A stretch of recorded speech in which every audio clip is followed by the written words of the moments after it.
Hey, this is the second of two videos on beating the 100 in desktop tower defense.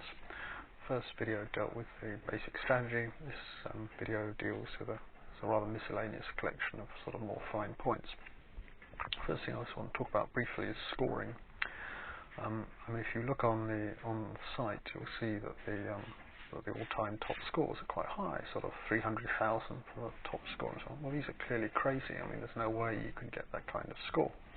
And of course the reason that, what people are actually boasting about is their ability to cheat, because this is a flash game, so you've got access to the source, and if you tinker with the source in the right way, you can get very high scores.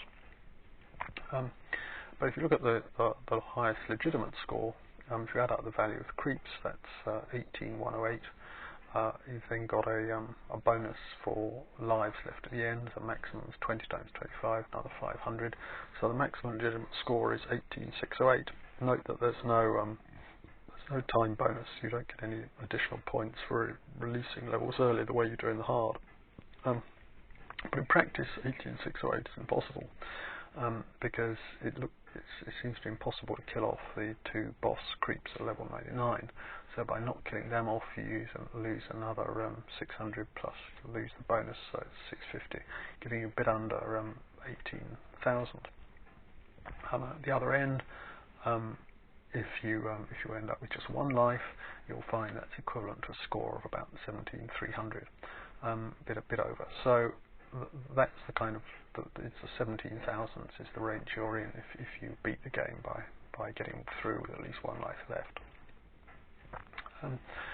Another important thing to look at is at the end of level 97, the total value of the creeps that have gone through at that point is a bit under 16,500.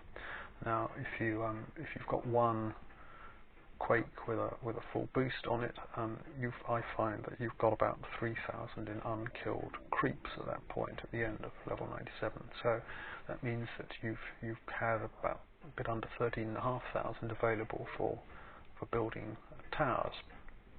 You need a bit under 2.5 for your boosted Quake and walls to deal with the ground creeps, and to get through level 97 without any spikes, you need about 7,000 in boosted storms, that 4x3 array we were talking about.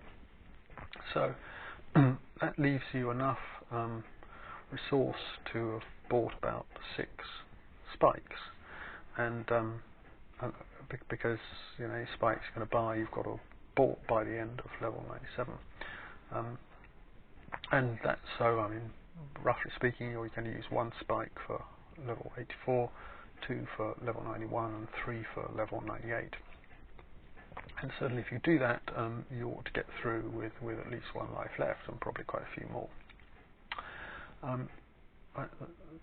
Next topic is juggling. There's a detail I left out there. If you simply open and close paths, I suggested that what you find is the line of creeps gradually gets longer until eventually it completely fills both paths, at which point juggling becomes impossible. So the way to deal with that is you need a shortcut, so that going one way along one of the paths, you let them out kind of early, and that has the effect of shortening the line of creeps.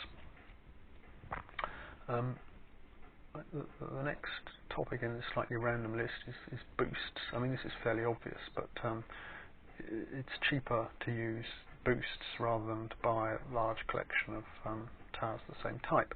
So if you had simply built a 3x3 array of storm towers, that would give you 9 storms.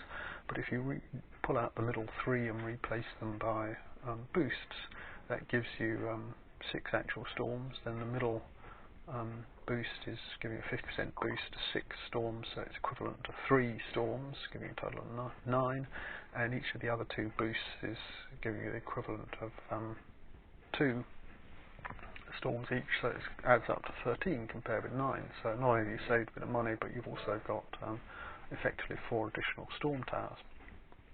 The array we're typically using towards the end of this is a 4x3 array, but which will be 12 storms, but by replacing the middle 4 by boosts, you've got equivalent of 18 storms.